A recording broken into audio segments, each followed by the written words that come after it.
Buenas noches, good evening, everybody. This is our exam for Kahoot review for the topics in the next exam, which are chapter 8 and chapter 9.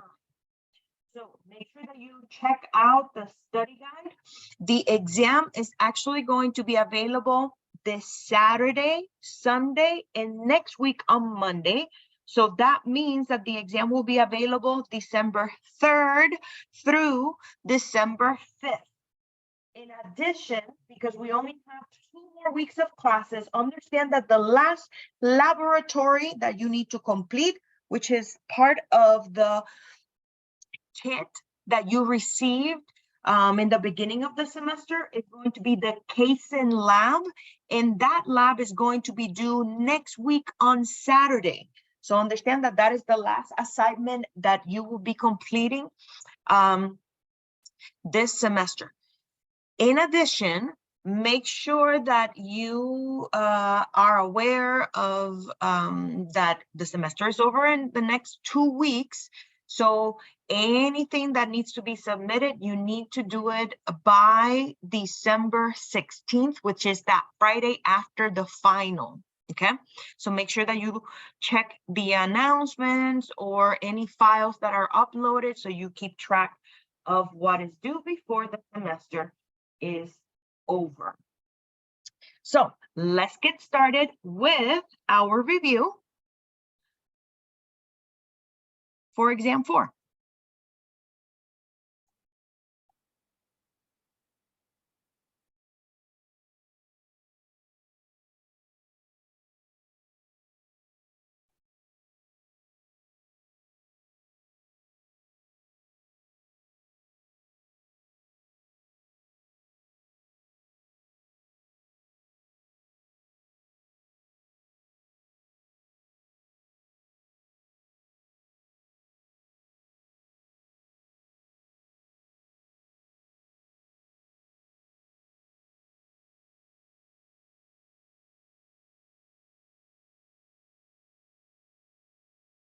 Excellent job, you guys.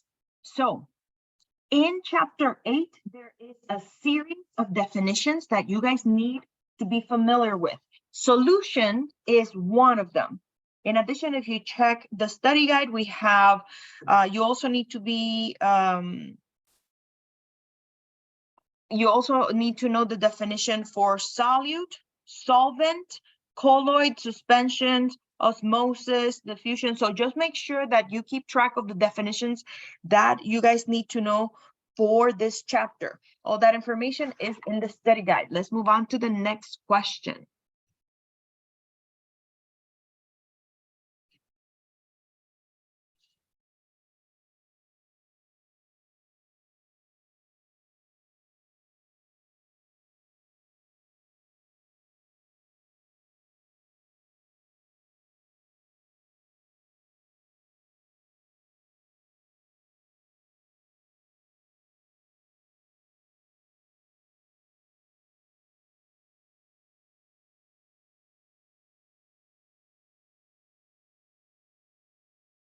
Okay, so for the 2 students that got it incorrectly, when we have a solution, we're going to have different components.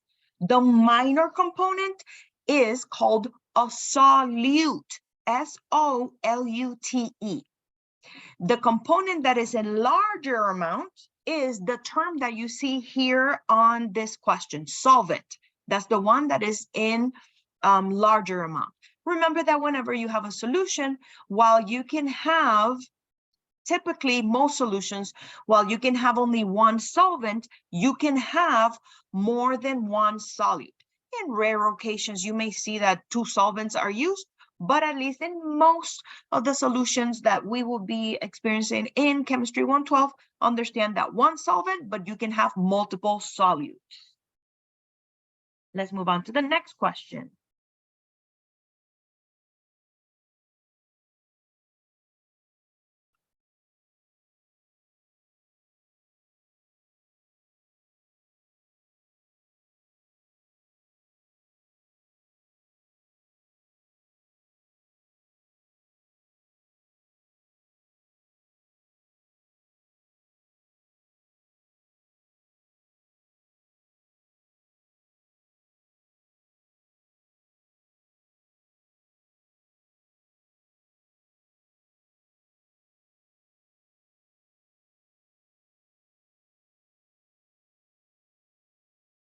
Okay, so when it comes to this, remember that solutions are going to be found in all three states of matter: solids, liquids, and gases. Out of all the ones that we have here, gold is the only one that is not a solution because it is an element. And remember, elements by themselves do not constitute a solution.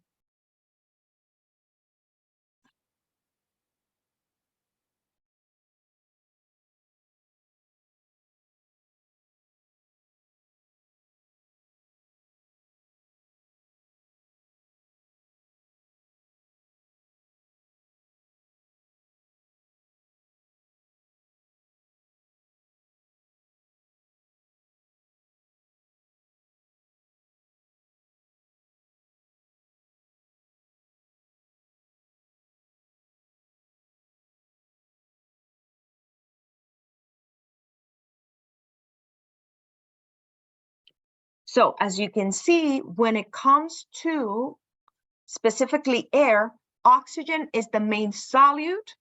Can anybody put in the chat, what is the main solvent found in air? What is the main solvent that is found in air? Thank you, Dominique and Marisol, exactly, nitrogen. Let's move on to the next question.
Okay, let's go over the following question.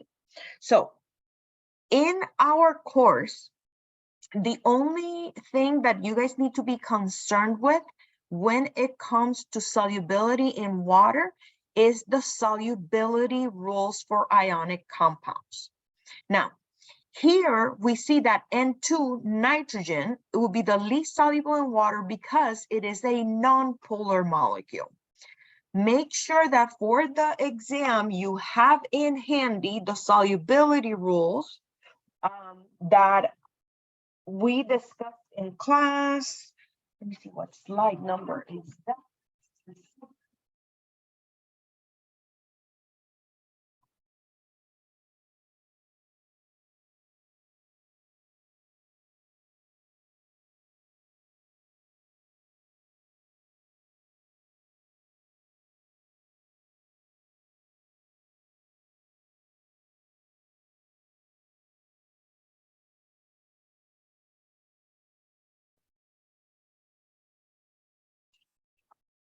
So the solubility rules.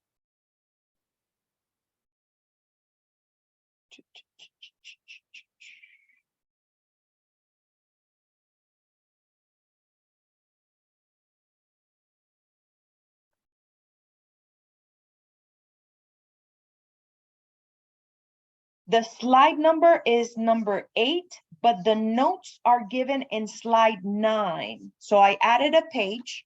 Let me illustrate it for you guys.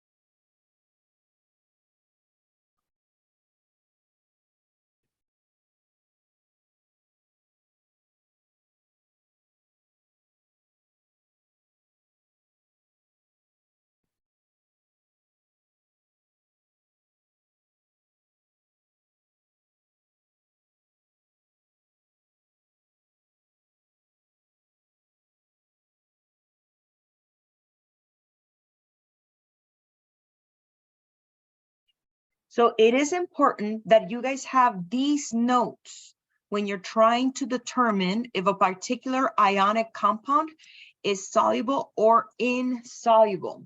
So in the question that I have there, that was just more in application with some of the compounds that you have seen before, but the ones that you guys will be tested in the exam is specifically going to be based on this. This is a note that I added after slide 8, which is right here, which is where we discussed solubility rules. So just be aware of that.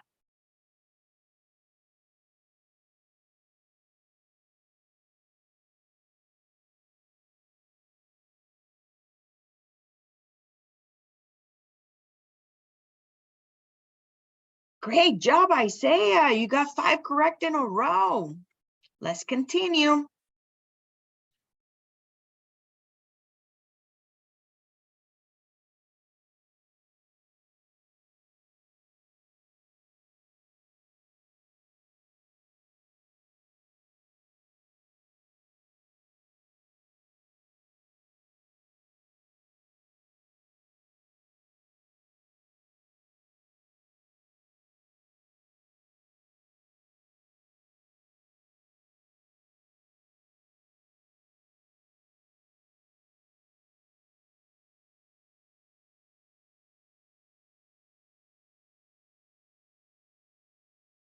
Great job, you guys. So remember that we have 3 different types of electrolytes that you guys need to be familiar with. And the one that has mostly molecules and a few ions are weak electrolytes. Remember that strong electrolytes completely dissociate into ions. So what you have in those solutions is all ions. And then lastly, we have non-electrolytes. And in the case of non-electrolytes, those are going to be solutions in which we only have molecules.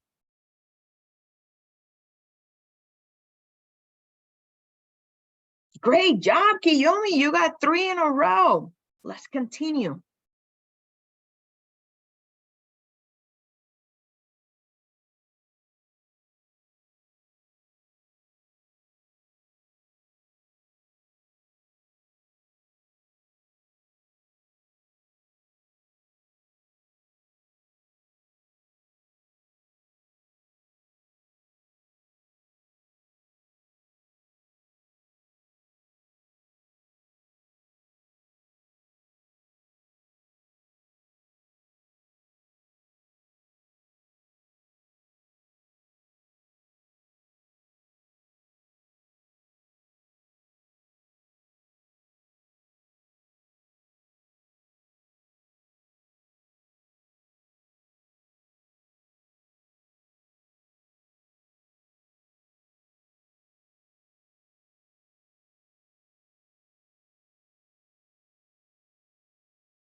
Okay, so in the process of diluting a solution to a lower concentration, the amount of solute does not change.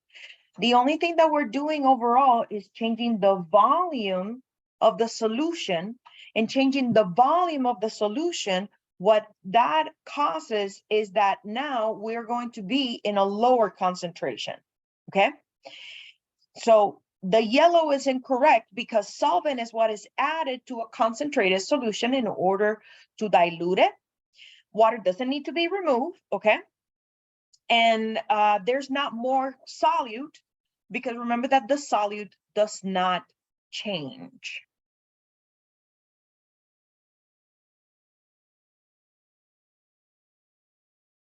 Let's continue.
Okay, let's go over this problem.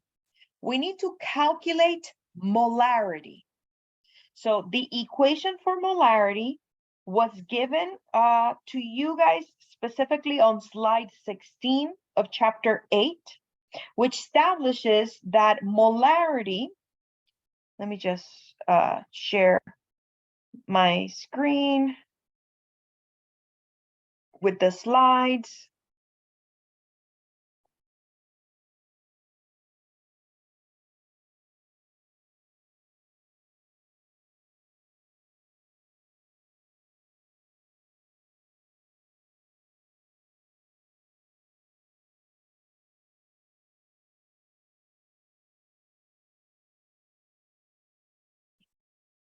So molarity is given by the moles that you have of the solute versus the liters of the solution.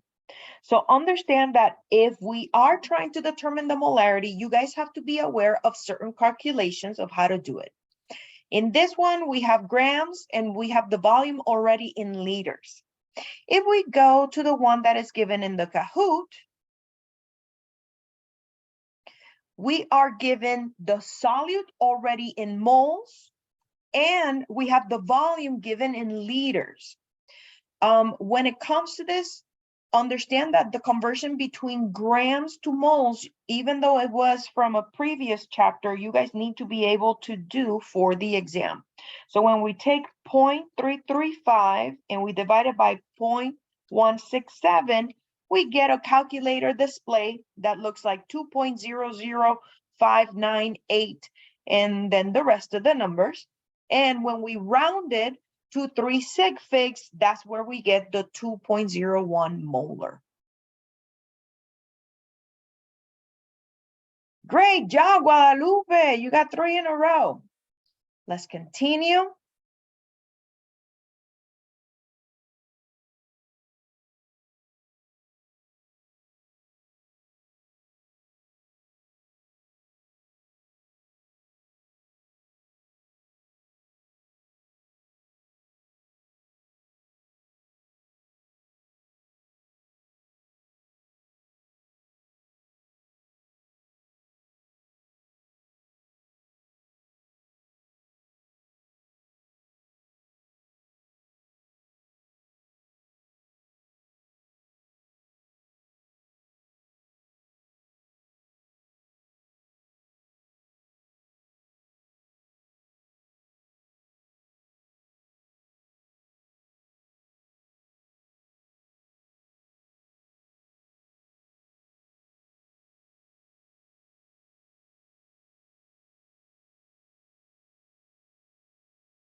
Put a 1 in the chat if I need to review how to do a problem like this. There's one problem like this in the exam.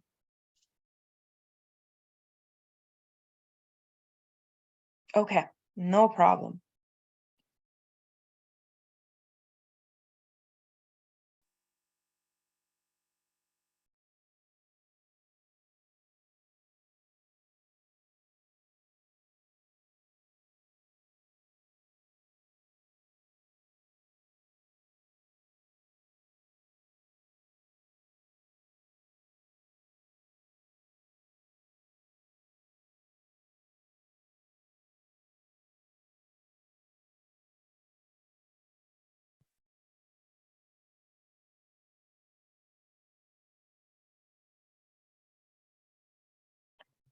Okay, so in the following problem that we had in the Kahoot, we have calcium chloride plus magnesium sulfate.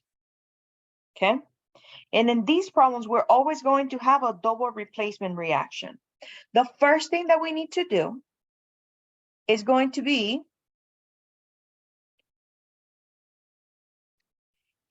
break the two ionic compounds into ions. Okay? So if I break this into ions, the first one, calcium chloride, I get Ca2 plus Cl negative 1.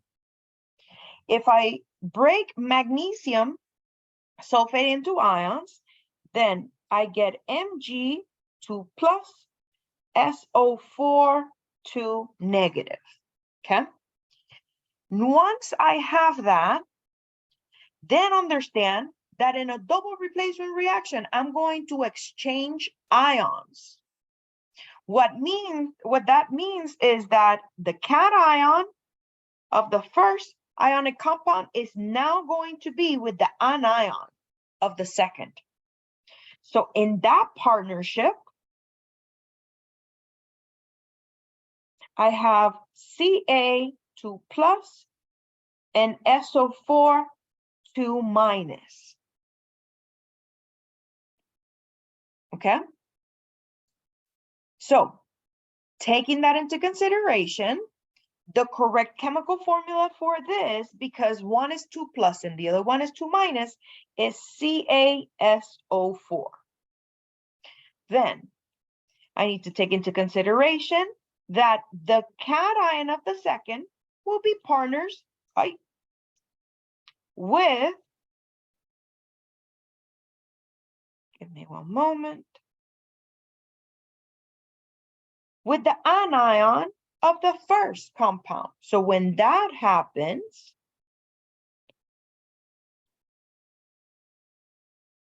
I have Mg2 plus Cl minus 1. The correct chemical formula for this is MgCl2. Okay? Then, after having the correct chemical formulas, I use solubility rules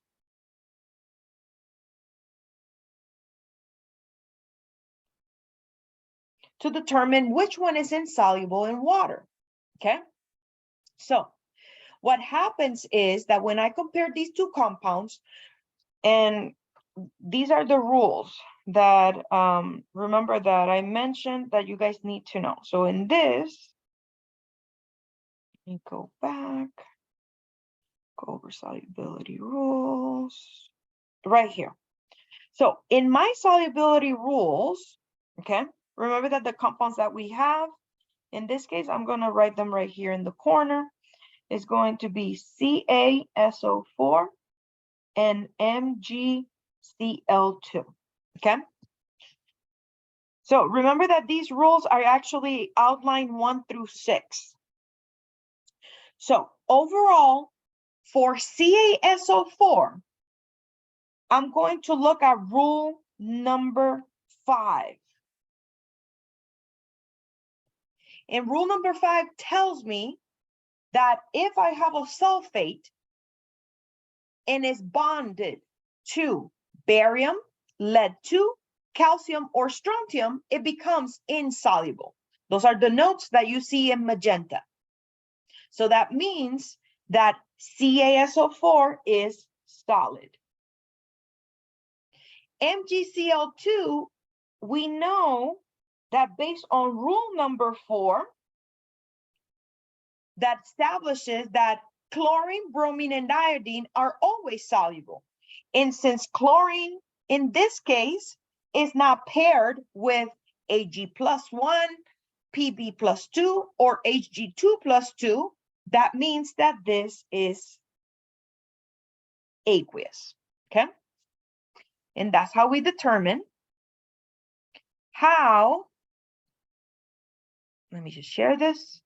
This chemical formula will produce a solid, and that the solid is specifically CaSO4.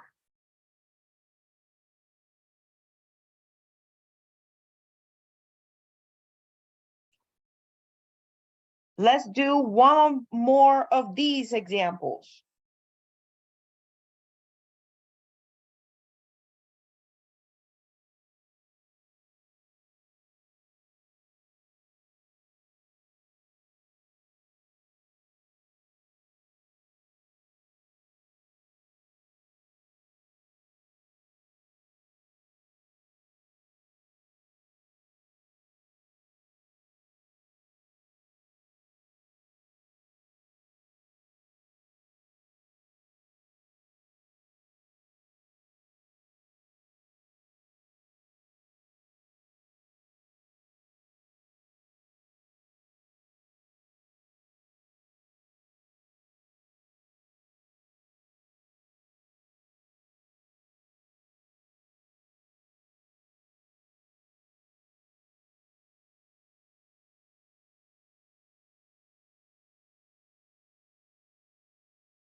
Do we have to go over this one in detail like we did for the last one? Yes or no? Let's just put it in the chat.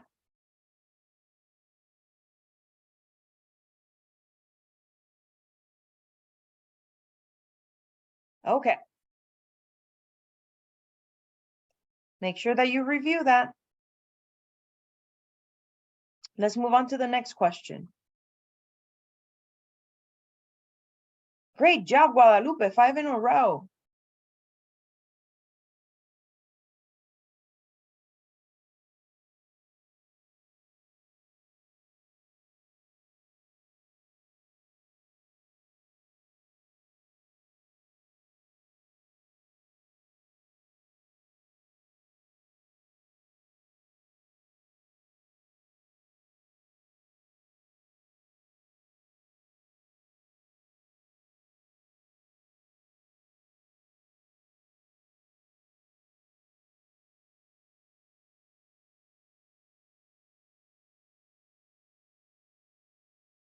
Okay, so remember that the definition for Arrhenius has nothing to do with accepting protons or not.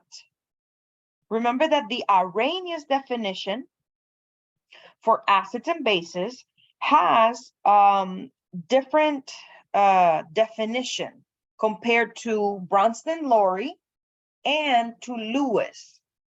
So the definition that does the proton acceptor is going to be the Bronsted-Lowry definition. According to Arrhenius, bases are substances that contain hydroxyl group. So make sure that you review those definitions.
The chemical formula for hydrosulfuric acid is H2S. That's why the answer for this one is HS negative 1.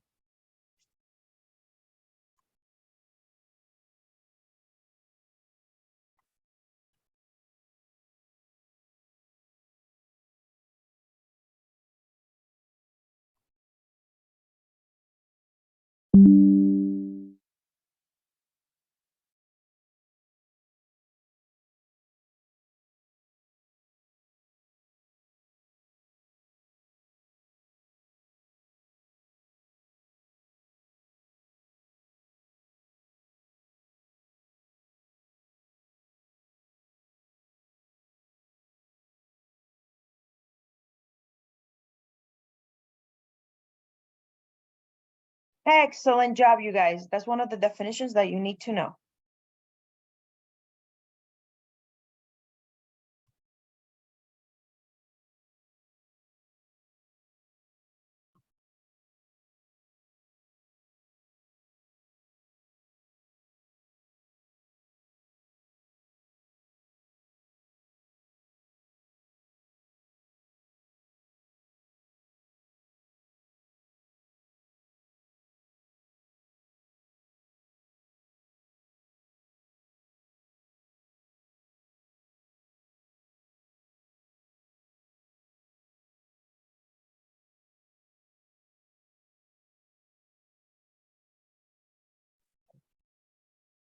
So H2CrO7, that's the acid that comes from dichromate. And since it ends in ATE, then we're going to remove the ATE and put ic acid. That's why the answer is the blue one.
Excellent, great job, you guys.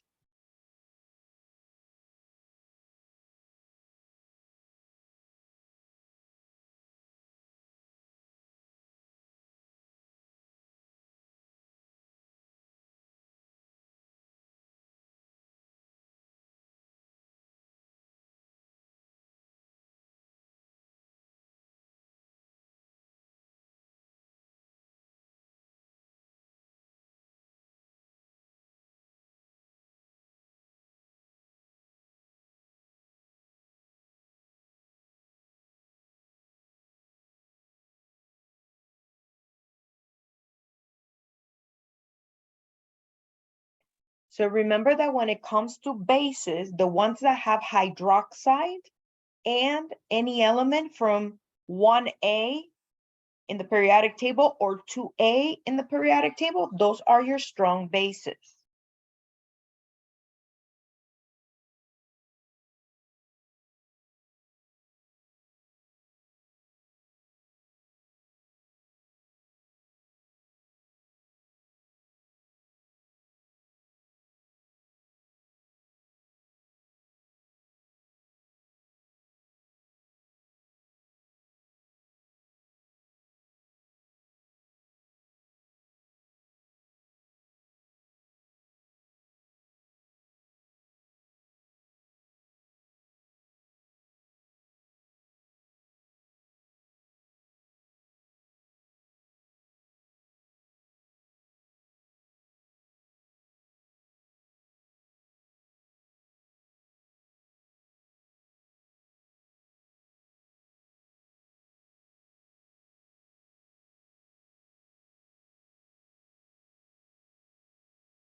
So when we look at the following reaction, we can see that HCH3 lost its hydrogen. That's how we know that is acting as an acid. And also, water now has an extra hydrogen. That means that it acted as a base. Remember that the terms acid and base are always utilized for the reactants. In the products is where we use the terms conjugate acid and conjugate base, okay? So in this case, remember that your conjugate acid is going to be H3O plus. Your conjugate base is that CH3 negative.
Make sure that you guys know how to utilize your calculator when you're doing these type of problems.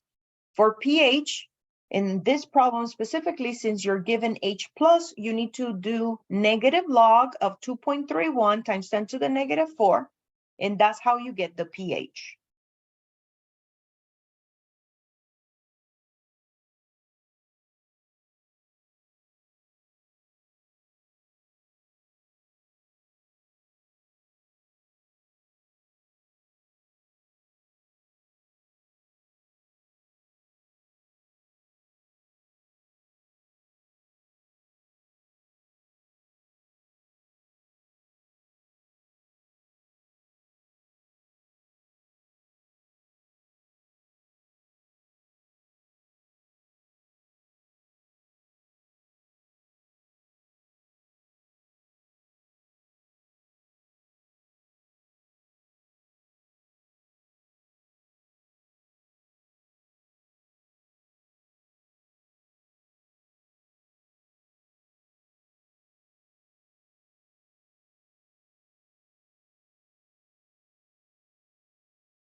Okay, so let's go over this one. When we are given hydroxide concentration, okay?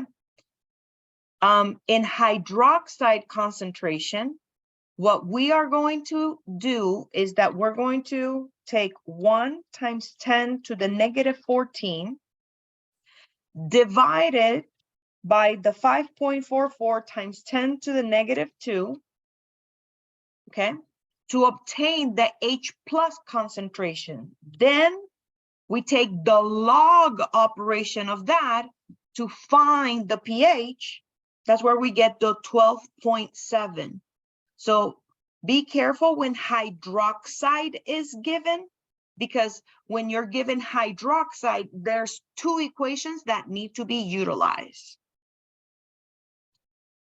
Let's do one more problem in calculations.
Okay, in this problem specifically, when we're trying to find out H plus concentration, the equation is 10 raised to the negative value of pH. So when you take 10 raised to the negative 4.71, that's how we get the answer in blue. Make sure that you review the equations that are given for pH calculation and its derivatives.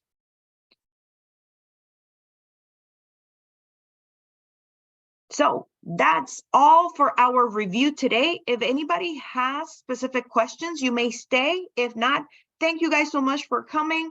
Good luck with the exam this weekend. Remember that is going to post Saturday, Sunday, and Monday. And I look forward to see you guys next week on Tuesday. Have a great night.